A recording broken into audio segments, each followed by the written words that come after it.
Et si je te disais que beaucoup de chrétiens prient pendant des années, sans jamais le faire comme le Seigneur Jésus nous l'a pris à le faire. La vraie question n'est pas combien de temps pries-tu et est-ce que tu pries en accord avec la parole de Dieu? Lorsque les disciples ont demandé à Jésus, Seigneur, apprends-nous à prier, ils ne lui demandaient pas comment faire des longues prières. Ils voulaient juste savoir comment prier efficacement. Beaucoup de gens pensent que la prière consiste à raconter à Dieu leurs problèmes. Mais Dieu connaît déjà tes problèmes. Il connaît ce que tu vis. La vraie prière efficace, c'est de s'aligner avec la volonté de Dieu et déclarer ce qu'il a déjà dit sur ta vie.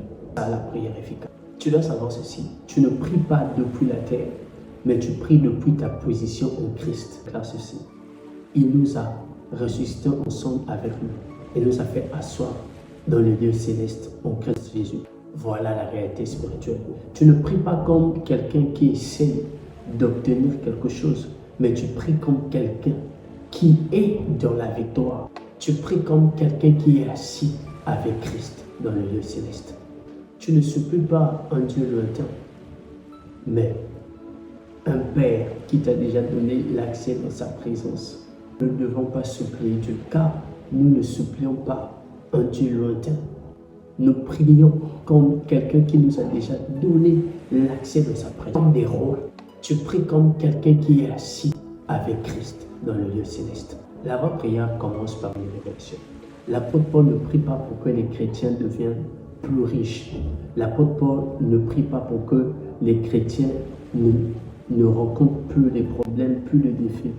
Mais il prie pour que Dieu, pour que les yeux de leur cœur soient éclairés. Les chrétiens voient ce que Dieu a déjà fait.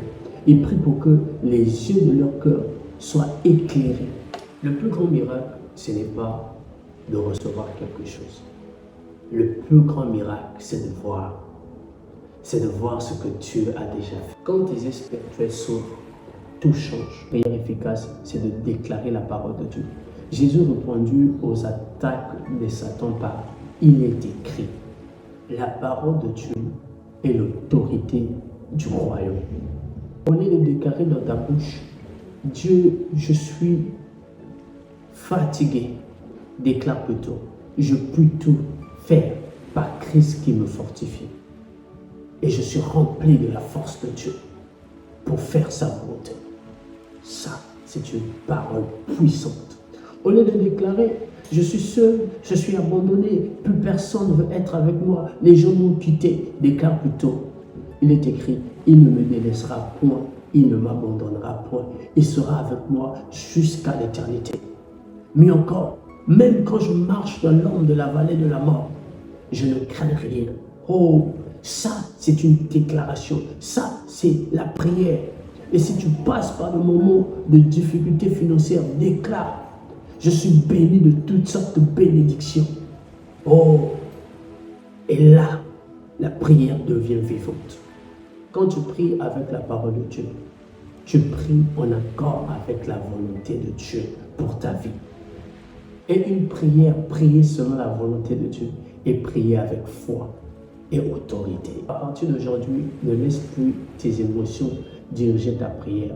Laisse la parole de Dieu remplir ta bouche et déclare la parole de Dieu sur ta vie avec foi, la connaissance de qui tu es en Christ. Prie dans la victoire. Prie avec foi. Rappelle-toi de ceci. Dieu veille sur sa parole pour l'accomplir. Selon Jérémie 1, le verset 12. Déclare la parole de Dieu. Prie comme le Seigneur Jésus, lui-même et les disciples ont prié. Je suis Saint Isaac, que la paix et la grâce de notre Seigneur Jésus-Christ arrivent jusqu'à chez vous. Abonne-toi pour la suite et partage pour une personne qui sera bénie. Amen. God bless you.